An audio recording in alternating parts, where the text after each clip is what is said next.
हाँ, तो अभी शुरू करते हैं।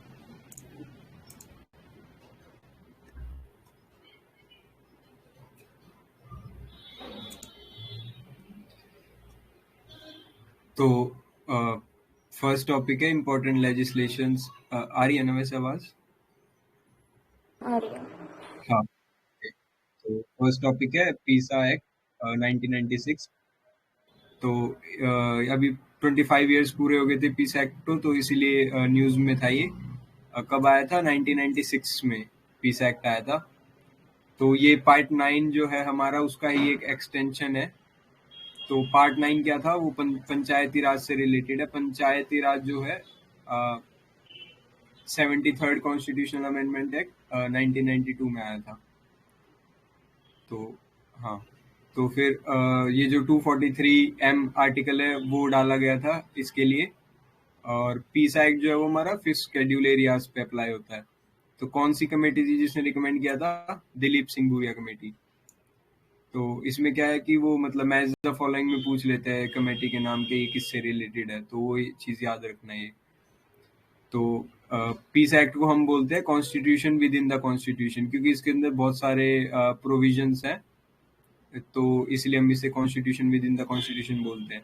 फिर आगे वही बताया है कि पार्ट 9 में कॉन्स्टिट्यूशन के फिर शेड्यूल एरियाज है जो हमारे 10 स्टेट्स है उसके अंदर। तो 10 स्टेट्स के नाम देख लेना, और अगर आप इस स्टेट से बिलोंग करते हो तो मतलब जरूरी देख लेना। तो आर्टिकल 244 है। तो 10 स्टेट्स के नाम देख लो: आंध्र प्रदेश, छत्तीसगढ़, गुजरात, हिमाचल, झारखंड, महाराष्ट्र, उड़ीसा, राजस्थान और तेलंगाना। तो इम्पोर्टेंट है, 10 के 10 मतलब पता होनी चाहिए आपको। फिर क्या काम करता है ये कि ना, जो पीस एक्ट है ये ग्राम सभा मतलब विलेज लेवल पे जो है उसको स्ट्रांग बनाता है, ताकि जो भी हमारे स्केड्यूल एरियाज है उनमें डेवलपमेंट हो सके। तो इसमें क्या है कि एक तो बहुत ज्यादा पावर दे देता है ग्राम सभा को। तो हाँ, तो ये है कि it recognises the role of gram sabha and the community in these areas and directs the state government to devolve power and authority directly to gram sabha and panchayat. तो कौन सी मिनिस्ट्री है जो इसे इम्प्लीमेंट करती है? मिनिस्ट्री ऑफ पंचायती राज। तो हाँ, ये वाली स्टेटमेंट PYQ है। तो उसमें पूछा गया था कि पीस एक्ट क्या क्या इंश्योर करता है। एक तो लोकल सेल्फ गवर्नेंस और पार्टिसिपेटरी डेमोक्रेसी। तो ये चीज याद रखना इसके बारे में। तो ये तो पंचायती राज भी करता ही है, सेम चीज। फिर हाँ, तो क्या क्या काम है इसमें कि वही मतलब जो उनके रिलीजियस सोशल प्रैक्टिसेस है उनको प्रिजर्व करेगा। और इसमें ना हर हर एक विलेज में एक सेपरेट ग्राम सभा होगा, जिसके जो मेंबर्स होंगे ना उनके नाम इलेक्टोरल रोल्स में डाले जाएंगे विलेज लेवल पे। और सेफ गार्ड करेगा उनके ट्रेडिशंस, कस्टम्स, कल्चरल आइडेंटिटीज को। और रिजर्व करेगा सीट स्केड्यूल ट्राइब्स के लिए जो उस एरिया में है। और रोल्स और रिस्पॉन्सिबिलिटी बताए गए कि to approve all the development work in a village, identify beneficiaries, issue certificates and all.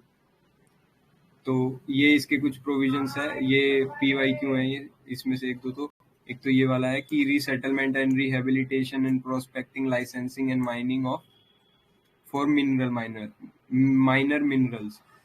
तो शायद उस स्टेटमेंट में ऐसा बोला गया था कि मेजर मिनरल्स, तो वो स्टेटमेंट फॉल्स था। तो माइनर है ये, सिर्फ माइनर जो मिनरल्स है उस पर कंट्रोल है इनका।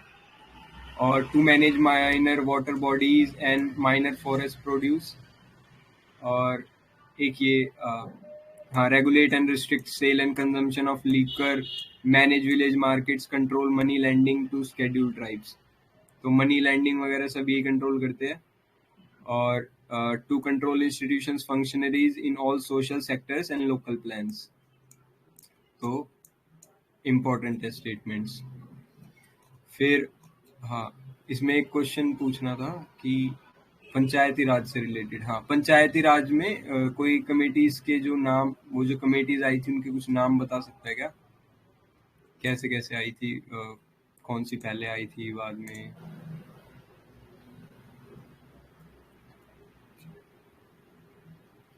ओके, तो पहले आई थी बलवंत राय मेहता कमेटी। तो हाँ, बोल रहे हो क्या यूपीएससी कुछ?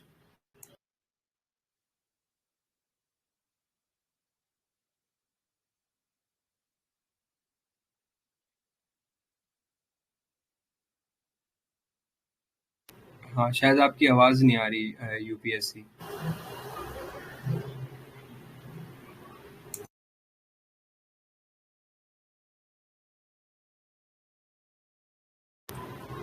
हाँ, तो मैं बताता हूँ। तो बलवंत राय मेहता कमेटी थी पहले। तो ऐसे याद रख लेना कि उसमें 3 वर्ड है, बलवंत राय और मेहता। तो उसने 3 टायर सिस्टम दिया था। फिर सेकंड नंबर पे आई थी अशोक मेहता, तो 2 वर्ड है, तो 2 टायर सिस्टम दिया था। फिर उसके बाद एक और आई थी, नाम ही भूल गया उसका। क्या मैम? के राव कमेटी था ना, बलवंत राव, अशोक मेहता एंड जीविका राव। उसके बाद एलएम सिंघवी, थंगसन एंड गडगिल। हाँ हाँ हाँ, करेक्ट। जीवी के राव। और फिर उसके बाद वही सिंघवी और वो थुंगोन, और फिर लास्ट में गडगिल।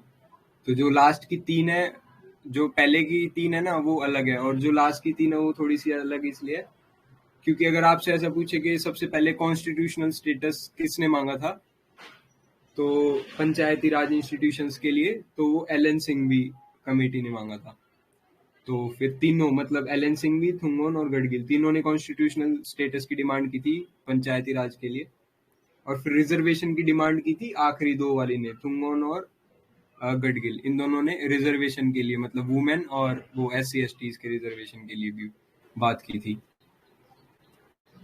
अच्छा, इसमें एक और क्वेश्चन था कि जो भी मेंबर्स होते हैं पंचायती राज के इंस्टीट्यूशन के, वो इनडायरेक्टली इलेक्टेड होते हैं या डायरेक्टली इलेक्टेड होते हैं, और चेयरपर्सन्स डायरेक्टली इलेक्टेड होते हैं इनडायरेक्टली।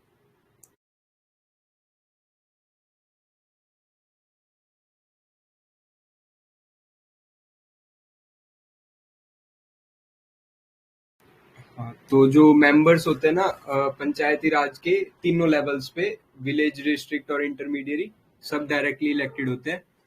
लेकिन जो चेयरपर्सन होते हैं ना, वो क्या कहते हैं, पहले 2 लेवल्स पे तो इनडायरेक्टली इलेक्टेड होते हैं, और आखिरी वाले पे जो है विलेज लेवल पे, वो स्टेट लेजिस्लेचर डिफाइन करता है कि वो मतलब कैसे इलेक्ट होंगे। और वुमेन को कितना रिजर्वेशन है इसमें, अकॉर्डिंग टू 1/3। हाँ, करेक्ट सर, 1/3 रिजर्वेशन है। और अगर मान लो कि पंचायती राज जो इंस्टीट्यूशन है, वो मतलब जो उनका हेड है वो कुछ हो गया, उसके क्या कहते हैं, डेथ हो गया, कुछ हो गया, तो अगले इलेक्शंस कब होंगे, और जो नया हेड आएगा वो कब तक रहेगा? अगर जो 6 महीने से कम का टाइम है तो फिर तो इलेक्शन नहीं करवाएंगे, टाइम पीरियड होने के बाद ही करवाएंगे। लेकिन अगर 6 महीने से ज्यादा का टाइम है फिर इलेक्शन करवा देते हैं, शायद ऐसा ही है पंचायत में। हाँ सर। और जो भी नया जो आएगा वो सिर्फ रिमेनिंग पीरियड के लिए रहेगा इसमें। जी हाँ। हाँ, तो फिर इसमें आगे चलते हैं।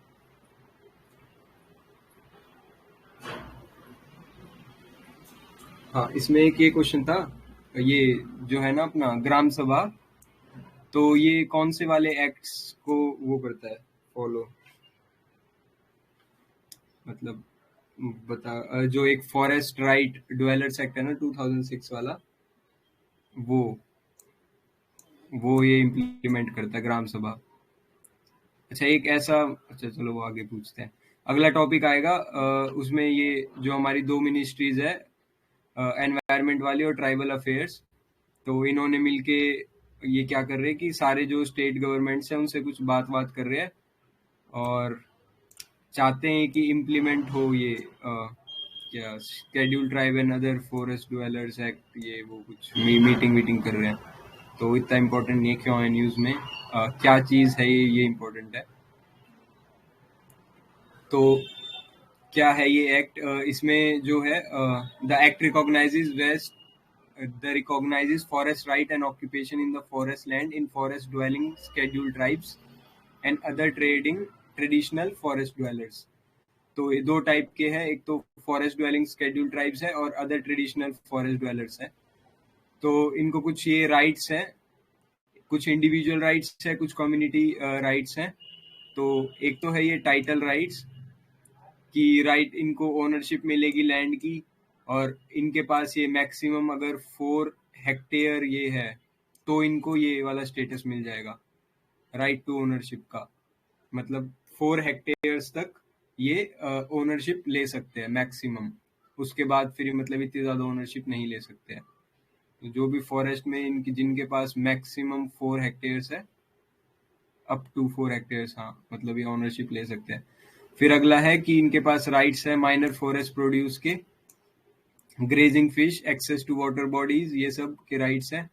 फिर कुछ डेवलपमेंट राइट्स है, फिर कुछ फॉरेस्ट मैनेजमेंट राइट्स है, और एक नॉलेज राइट्स है, मतलब वही right to intellectual property and traditional knowledge. कौन इम्प्लीमेंट करता है? Gram Sabha is the authority to initiate the process. तो यही जो है वो इंडिविजुअल राइट्स भी और कम्युनिटी राइट्स दोनों को देखती है। तो कुछ इसके अंदर ना डेफिनेशंस है। फॉरेस्ट राइट जो है अपना फॉरेस्ट राइट एक्ट 2006 वाला, तो इसके अंदर एक तो ये भी शायद PYQ है, कम्युनिटी फॉरेस्ट रिसोर्स। तो इसमें क्या है कि ये कम्युनिटी के लिए बात करता है। तो इसमें क्या है कि ना जो भी रिजर्व फॉरेस्ट है, हमारे प्रोटेक्टेड फॉरेस्ट है और प्रोटेक्टेड एरियाज हैं जैसे कि सेंचुरीज, नेशनल पार्क्स, ये सब कम्युनिटी फॉरेस्ट रिसोर्स है।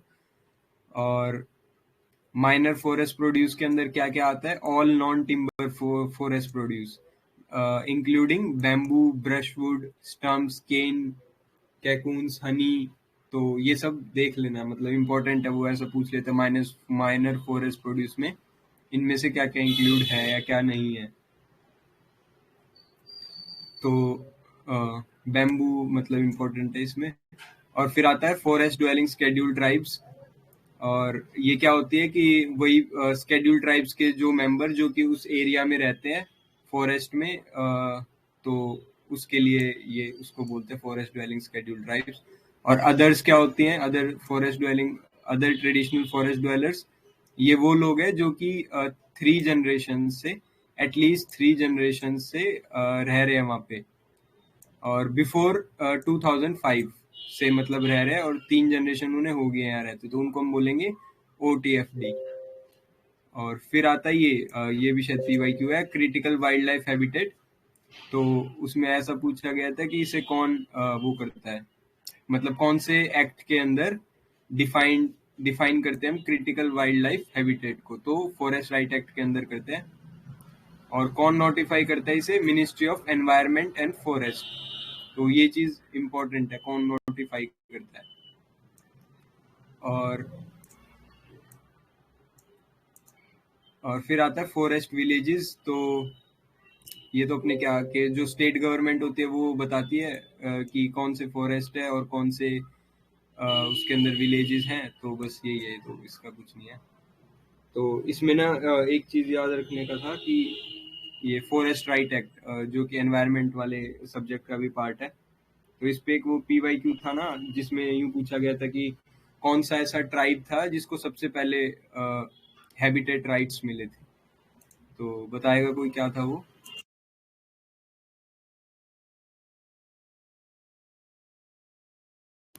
हाँ, तो बैगाज करके एक ट्राइब है, BAIGAS। तो बैगाज जो ट्राइब थी वो मध्य प्रदेश की ट्राइब थी, तो वो ऐसी पहली ट्राइब थी जिसको हैबिटेट राइट्स मिले थे इस एक्ट के अंडर, और वो एक PVTG भी है। तो अपने है ना 75 PVTG है ना, तो इसलिए भी इम्पोर्टेंट है। और इस एक्ट के अंदर ना एक और चीज है कि जो भी मतलब हमारा लैंड है ना, जो 4 हेक्टेयर्स की जिसकी हमारी ओनरशिप है, वो हम किसी को ट्रांसफर नहीं कर सकते हैं, किसी भी जने को। तो वो सिर्फ इनहेरिट हो सकती है उनके बच्चों को। तो एक ये चीज इम्पोर्टेंट है इसमें। और वैसे जो इसका मेन जो नोडल एजेंसी है ना, वो मिनिस्ट्री ऑफ ट्राइबल अफेयर्स है। तो एक ये चीज याद रखना, ये पूरे फॉरेस्ट राइट एक्ट को जो इम्प्लीमेंट करती है ministry of tribal affairs. But critical wild life habitat को कौन नोटिफाई करता है? Ministry of environment. तो फॉरेस्ट राइट एक्ट इसलिए इम्पोर्टेंट है क्योंकि ये पहला ऐसा एक्ट था जिसमें वो कम्युनिटी राइट्स को भी मतलब लाया गया था। पहले सिर्फ इंडिविजुअल राइट्स पे फोकस करते थे, फिर ये इसके अंदर ना कम्युनिटी राइट्स पे भी फोकस करने लगे, तो इसलिए थोड़ा इम्पोर्टेंट था ये।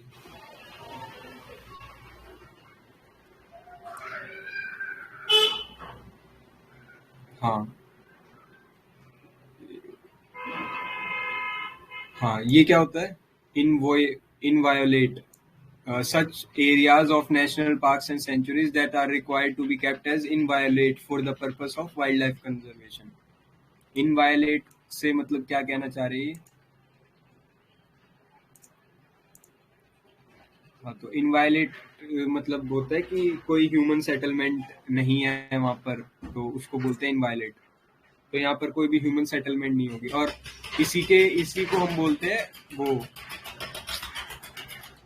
क्या कहते हैं, वो है ना एक क्रिटिकल टाइगर हैबिटेट, वो भी इसी एक्ट के अंदर डिफाइन होता है। तो एक ये भी बहुत इंपॉर्टेंट, मतलब पता नहीं कौन सा विजन में आया हुआ था ऐसा इस टाइप का क्वेश्चन, कि जो क्रिटिकल टाइगर हैबिटेट है ना, वो भी फॉरेस्ट राइट एक्ट के अंदर ही नोटिफाई होता है एरिया।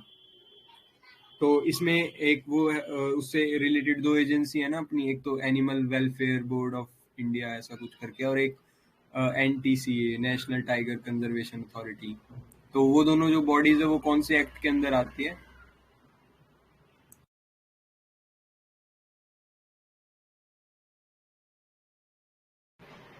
ओके, तो वो दोनों वाइल्ड लाइफ प्रोटेक्शन एक्ट जो है अपना 1972 वाला, उसके अंदर है वो दोनों बॉडीज। तो इम्पोर्टेंट है WPI और ये सारे एक्ट्स इम्पोर्टेंट है।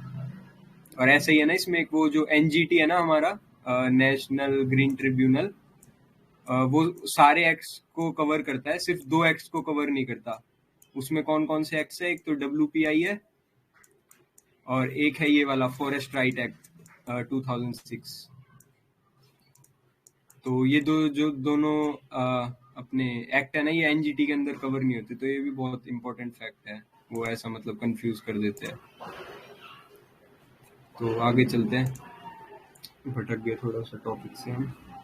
तो फिर अगला है जुवेनाइल जस्टिस एक्ट है, जो अभी उसमें अमेंडमेंट हुआ है। तो पहले ये 2015 में आया था निर्भया केस के बाद, तो अभी इसमें कुछ मतलब अमेंडमेंट कर रही है।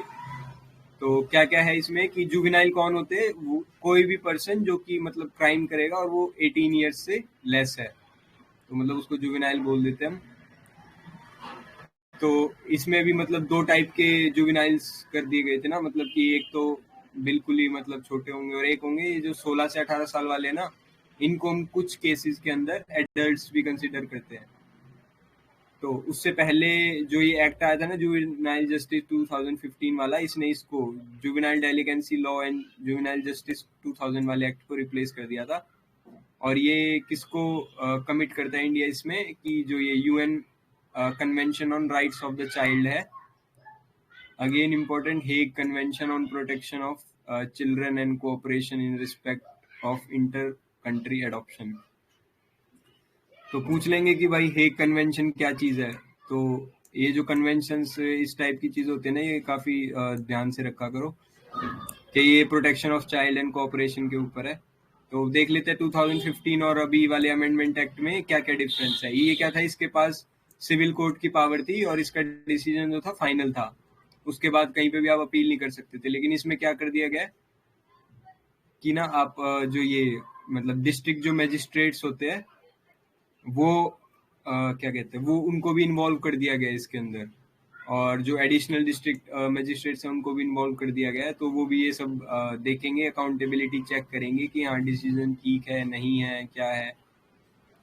और जो मतलब DM को ज़्यादा पावर दे दी गई है इसके अंदर, जो भी कोऑर्डिनेट करेगा और मॉनिटर करेगा इस सारे फंक्शंस को।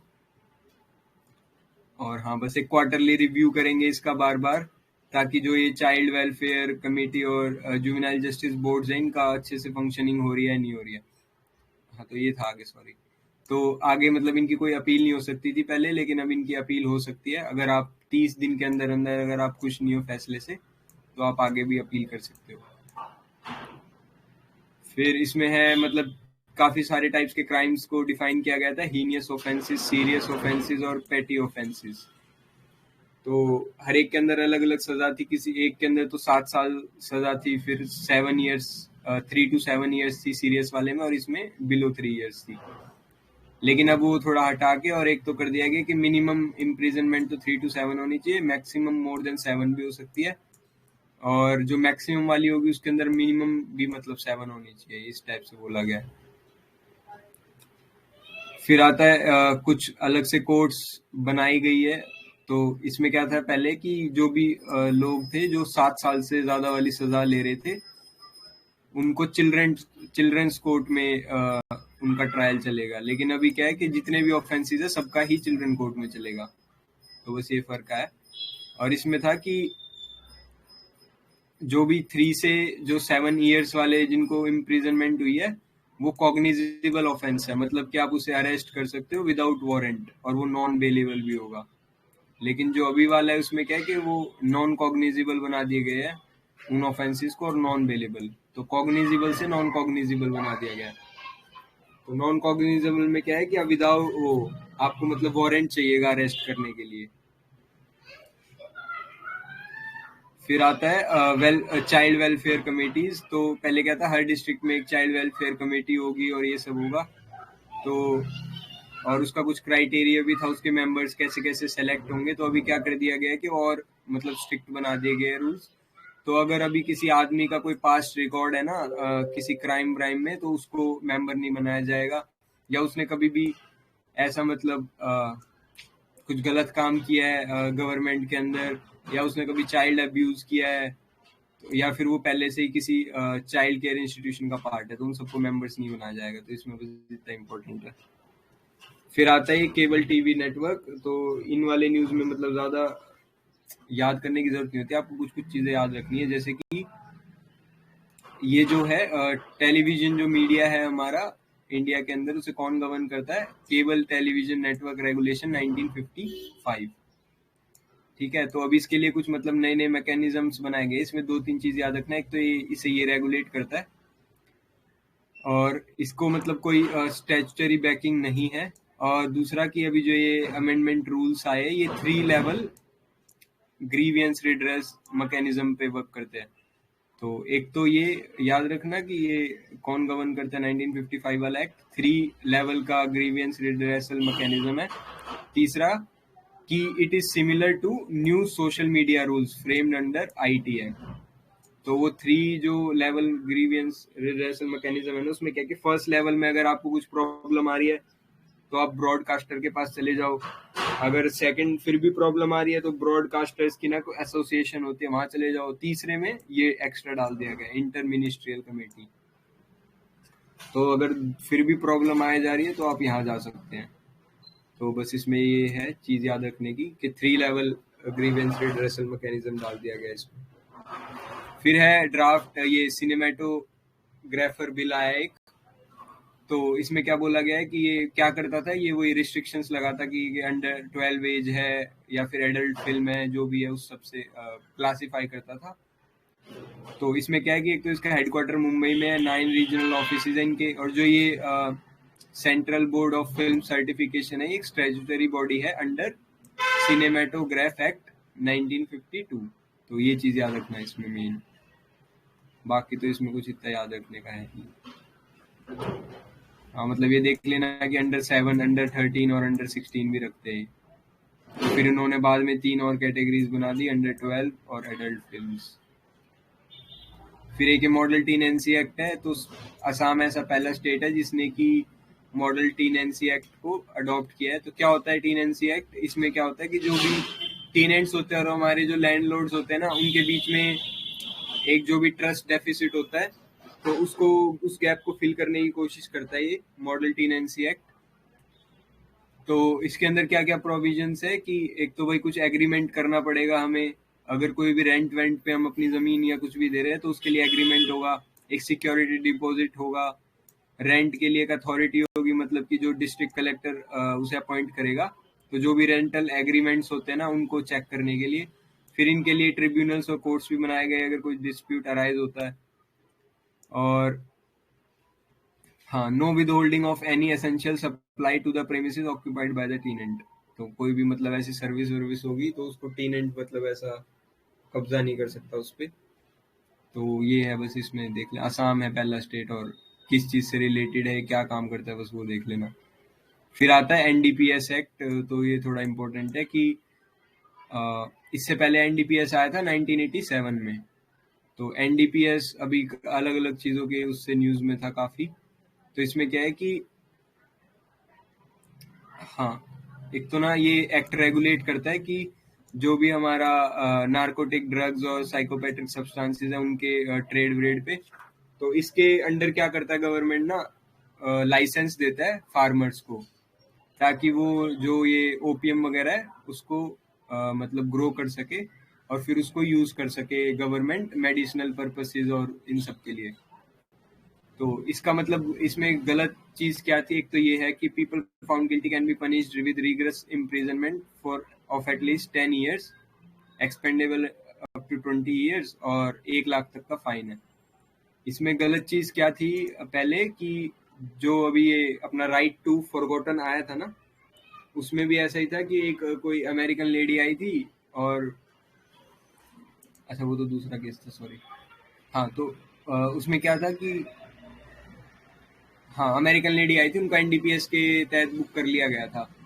तो फिर बाद में ना उनकी इंफॉर्मेशन डिलीट नहीं करी गई, मतलब वो उनको बेल वेल मिल गई थी, सब क्लियर हो गया था, लेकिन उनको वो मतलब अमेरिका चली गई, फिर उनको जॉब भी नहीं मिली क्योंकि उनके ऊपर क्रिमिनल चार्जेस थे। तो फिर उन्होंने इंडिया को बोला था कि आप मेरे जो भी प्रोफाइल है ना उसको क्लियर कर दीजिए। तो इंडिया ने ऐसा बोला था कि हमारे पास ऐसा कोई प्रोविजन नहीं है कि हम आपकी सारी जो भी इंफॉर्मेशन है वो ऐसे डिलीट कर सके। तो उससे रिलेटेड था ये। तो एनडीपीएस एक्ट में एक इसका डिसएडवांटेज क्या था पहले कि जो फार्मर्स थे ना, तो इसमें ना एक क्वांटिटी फिक्स कर दी जाती है कि जो फार्मर है उसको इतना अमाउंट ऑफ ओपीएम ग्रो करना है और इतना ही देना है। तो उसमें क्या होता था कि अगर मान लो अगर ब्लैक ट्रेड मतलब ब्लैक मार्केट में अगर उसे वो बेचेंगे तो वो पता चल जाएगा गवर्नमेंट को, क्योंकि हमने इतना क्वांटिटी बोला था तो वो कम आया है। लेकिन इसमें कभी कभी क्या होता है ना कि बारिश वारिश की वजह से वो फसल खराब हो जाती थी फार्मर्स की। तो उसमें क्या करते हैं वो कि अगर बारिश वारिश का रीजन वो चेक नहीं करते कि क्यों इसकी फसल खराब हुई है, तो वो क्या करती थी गवर्नमेंट है ना उनको मतलब अरेस्ट कर लेते फार्मर्स को। तो मतलब ये एक टाइप का एक्सप्लॉइटेशन भी हो रहा था इससे। तो बहुत सारे फार्मर्स थे वो।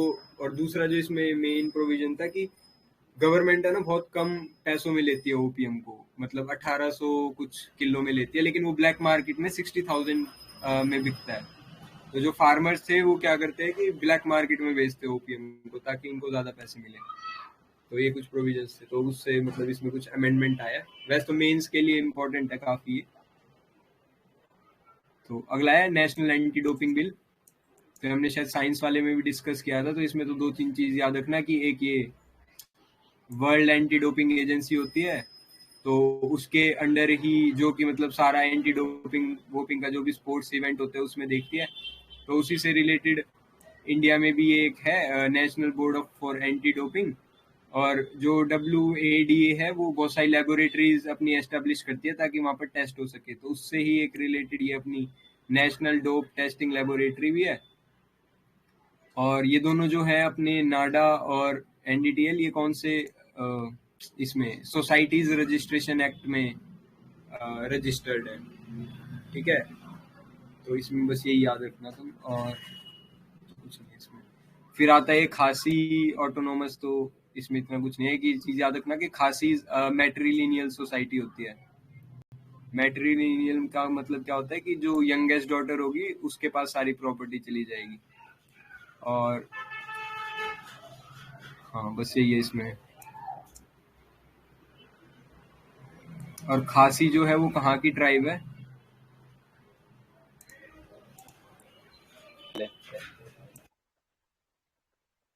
हाँ, मेघालय में है ना, गारो खासी और जैंतिया। तो ये ट्राइब्स भी हैं और फिर वो माउंटेन्स के नाम भी हैं। फिर आता है सेंट्रल यूनिवर्सिटीज अमेंडमेंट एक्ट। तो इसमें क्या है कि लद्दाख में सेंट्रल यूनिवर्सिटी बनाने की बात कर रहे हैं।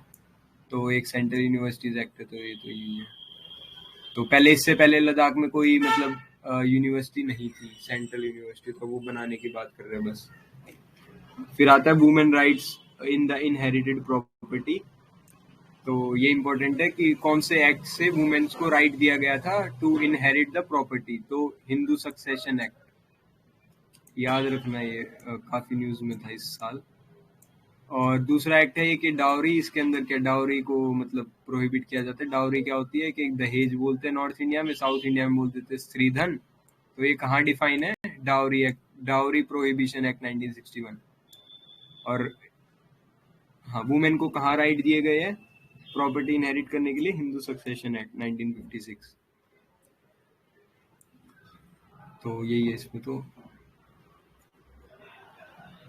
फिर नेक्स्ट टॉपिक चलते हैं, important constitutional statutory executive bodies हैं ये कुछ, तो वो देखते हैं।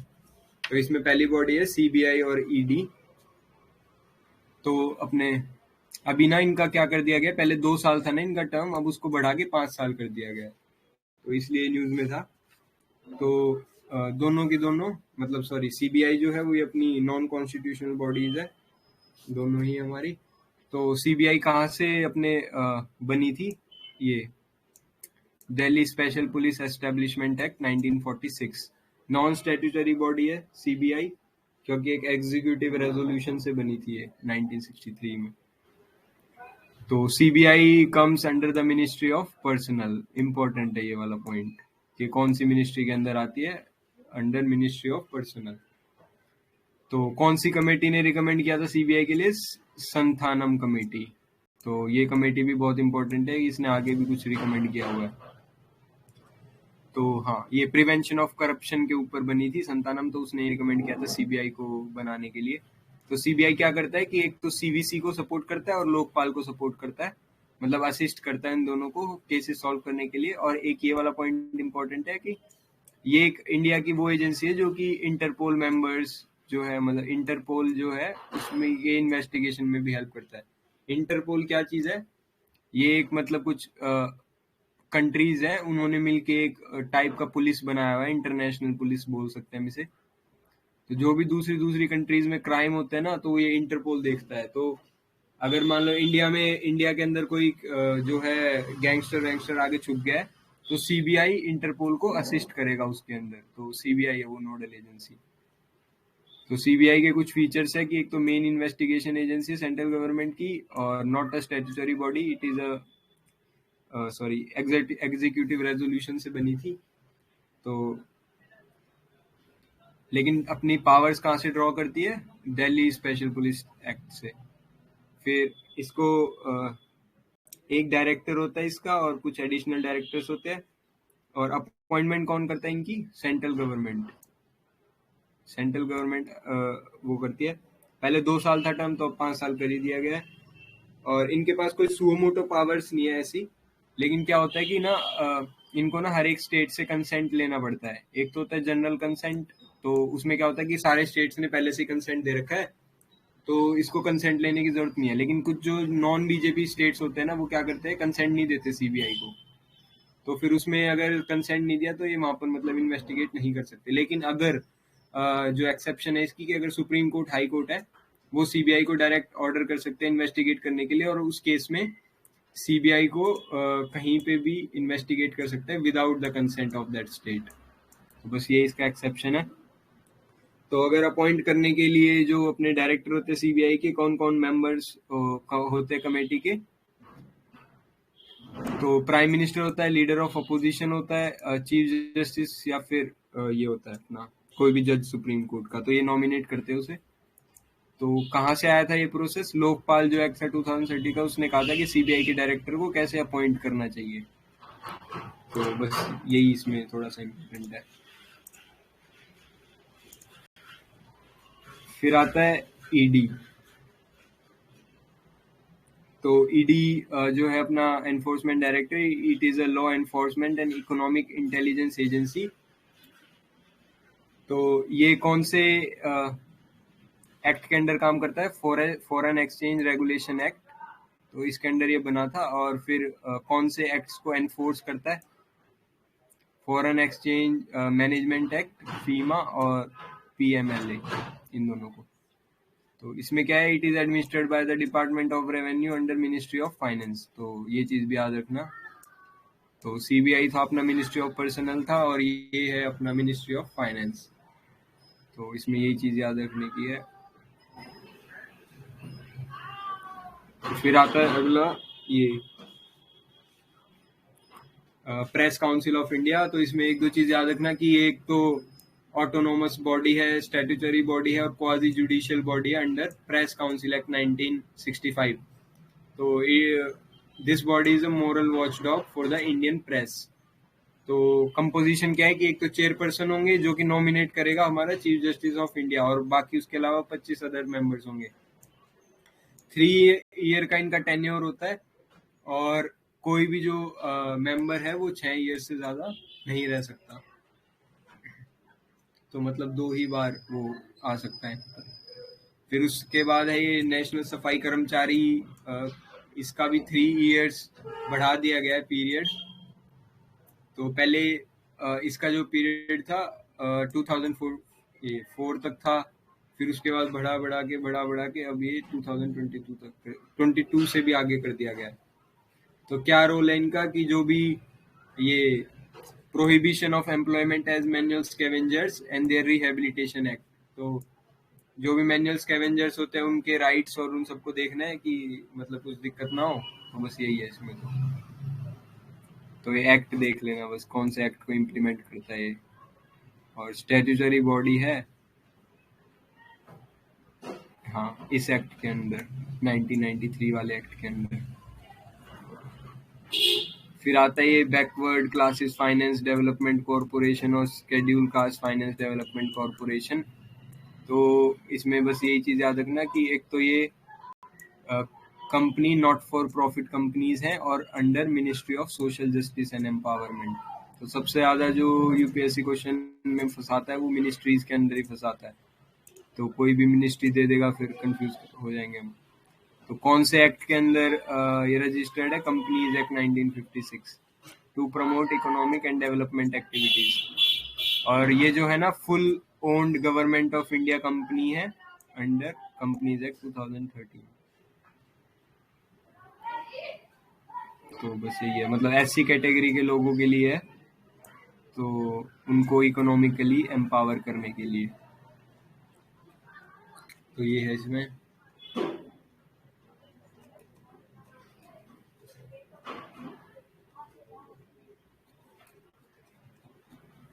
नेक्स्ट चलते हैं।